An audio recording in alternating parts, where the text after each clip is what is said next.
calculer la primitive. Ok, donc jusqu'à là on est bon. Et après la question c'est qui s'annule en 0. C'est ça en fait. Qui s'annule en 0. Du coup, on va avoir une condition, donc une équation, et il va falloir justement résoudre pour trouver la constante. Ça marche? Alors, essaye de le faire une fois, donc je te le dis d'entrée de jeu, n'oublie pas la constante. Après, tu essaies tout simplement de remplacer. Une fois que tu as la primitive, tu remplaces, c'est-à-dire que tu vas remplacer, une fois que tu as grand F, tu remplaces grand F en 0, ouais, et après, tu dois choisir une valeur pour C, ta constante, telle que grand F de 0, justement, fasse 0. Allez, premier exercice, je te laisse les étapes de côté. À toi de jouer.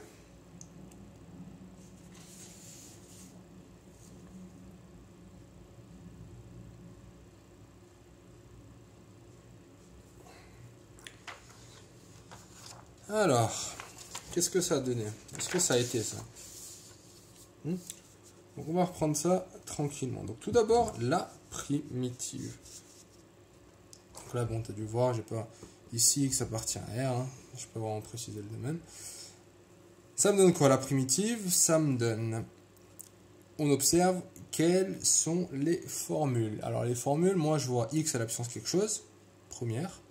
Là je vois racine de 2. Donc encore une fois, je ne me laisse pas avoir. Racine de 2 c'est un chiffre, donc ça c'est une constante, elle ne bouge pas. X, bah, x c'est nouveau première. Et 3, bah, on a dit 3, bah, tu colles juste un x, parce que la dérivée de ax c'est bien a.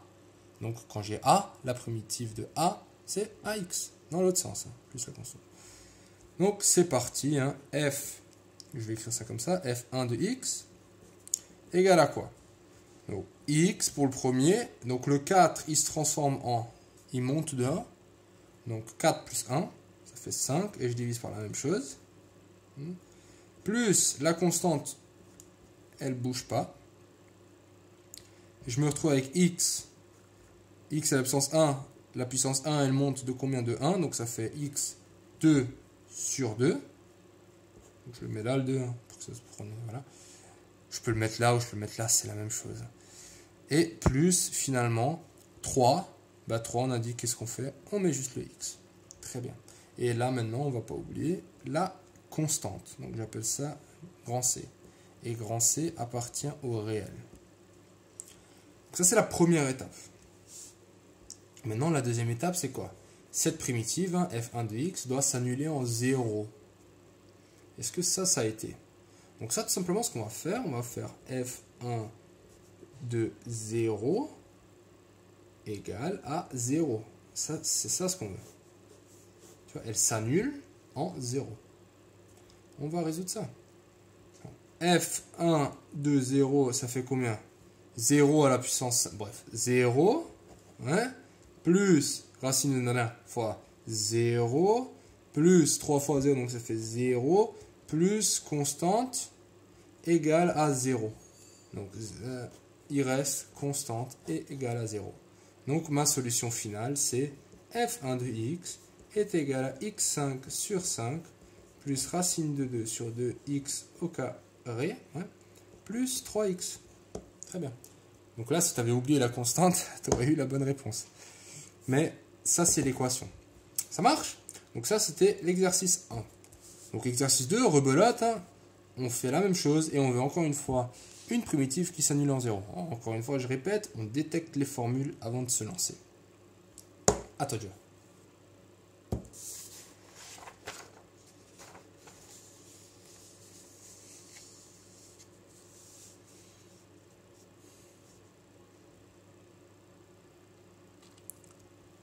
Alors, comment ça a été celui-là? Donc tout d'abord, la primitive. Quelles sont les opérations? Donc là, on a un exponentiel, hein, exponentiel simple. Du coup là, c'est les constantes. Hein, ça, en fait, ton œil doit carrément apprendre à c'est comme ça un filtre où les constantes, elles te dérangent même plus. Donc toi, tu vois direct où est la variable x, là, exponentielle. Ok, donc c'est exponentielle de x, facile. Après, qu'est-ce que j'ai là? Une racine au dénominateur. Très bien. Mais là, qu'est-ce que je vois? J'ai pas le 2 encore. Donc, comme on a vu dans la vidéo précédente, on va faire une feinte du loup. Donc, f2 de x. Donc là, d'abord, je fais un petit loup. Hein. Donc je ne fais pas encore de primitive. Donc ça me donne quoi? Donc lui je le réécris, hein, il ne bouge pas. Et après, donc ma constante, j'ai moins 4 fois, et là il me reste 1 sur racine de x. Et moi je veux quoi? Je veux en bas avoir un 2. Du coup pour en bas avoir un 2, je vais multiplier aussi par en haut. Ouais. Et là je retrouve exactement la formule que je cherche. Très bien. Donc là la transformation elle est faite. Une fois que la transformation est faite, ben, on va faire la primitive. Donc maintenant on va l'écrire comme ça. F grand 2 de x, donc ça c'est la fonction primitive de petit f. C'est, alors là la constante j'ai quoi? J'ai 1 sur 7. Toujours la on commence tout le temps constante, on la fixe, bim. Après exponentielle de x, ben, la primitive c'est exponentielle de x, rien ne change. La dérivée exponentielle de x c'est exponentielle de x. Après le signe j'ai moins, mes constantes j'ai quoi? Ben, j'ai moins 4 fois 2, ça me fait moins 8. Et la primitive de ça c'est racine de x. Et c'est réglé. On n'oublie pas maintenant la constante. Donc je peux appeler ça C2. Et C2 appartient à R. Tout va bien? Très bien.